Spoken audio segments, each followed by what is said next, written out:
We have a question from Rhett. I've heard you talk about the dreaded middle-aged pull-up syndrome, and always thought, glad I didn't have that, except now that I do. Yeah, you age into this issue. Yeah, it's like, yeah, so many other fun things in life. I've always been as strong at pull-ups. A decade ago, when doing the workout that shall not be named, I could do 33 strict pull-ups, which is very impressive. I dialed it back considerably in recent years, but I got a pull-up bar over the garage door and do 3 to 5 pull-ups a few times every day going in and out of the garage, which I like a lot. I think that's a good idea. It's called greasing the groove. Very good idea. I recently started getting pain in my right elbow, even when doing just a couple of pull-ups. Any tips on how to fix this? Okay, so question 1, how do you fix MAPS? I'd really like to be able to continue doing pull-ups well into the future, even if I dial back now. I'm a 49-year-old male who's about 25 pounds more than I ought to be. Okay, so there's 2 issues showing up already. I'm sure a little less weight on the bar, so to speak, would help, and I'm working on that, but curious if you have any other advice. So once you get middle-age pull-up syndrome, MAPS, the only thing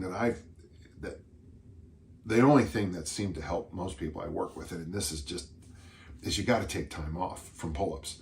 Now, it doesn't mean you can't do all kinds of other things, but there's something about that spot in the pull-up where you just put whatever that is in a stress pit. And here's the other thing you'll probably notice. You probably didn't get hurt doing high rep pull-ups with, like with you could do 33.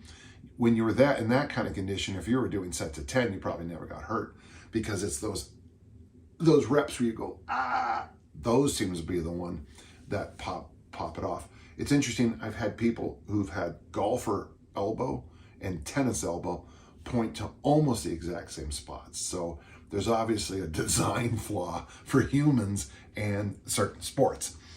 So number 1, you got to take the time off, and in that time off, this would be the time to really address your weight issue. Now, you said it, not me, so I'm not shaming you. But if you could do something as simple as easy strength for fat loss. Now, generally I say vertical push, vertical pull. In your case, you might find doing something like a vertical, okay, so we'd go maybe a vertical push, a military, an overhead, something like that. I don't know how that's going to impact your elbow, and if it does, well, we're just going to go plan B. A deadlift variation, a loaded carry variation, ab wheel, and then kettlebell swings, or whatever kind of high rep hinge you can figure out. I've got a lot of variations on the site and a lot of variations on my YouTube. Just figure out whatever one works for you. Do that, and then of course right after that, go for a walk. I would encourage, I know some people don't agree with intermittent fasting, but it does seem to help most older males, in my experience. It'd be nice to see you obviously eat more vegetables and all, and sleep better, and that would be something I'd really like you to think about a little bit more. But once you hurt the elbow, you got to take time off. Now, when you come back, and it could be, and please, I'm going to ask you a favor, Rhett, because everybody who takes my advice does this same mistake every time. You're letting the elbow rest, but you sneak in and test it about once a week.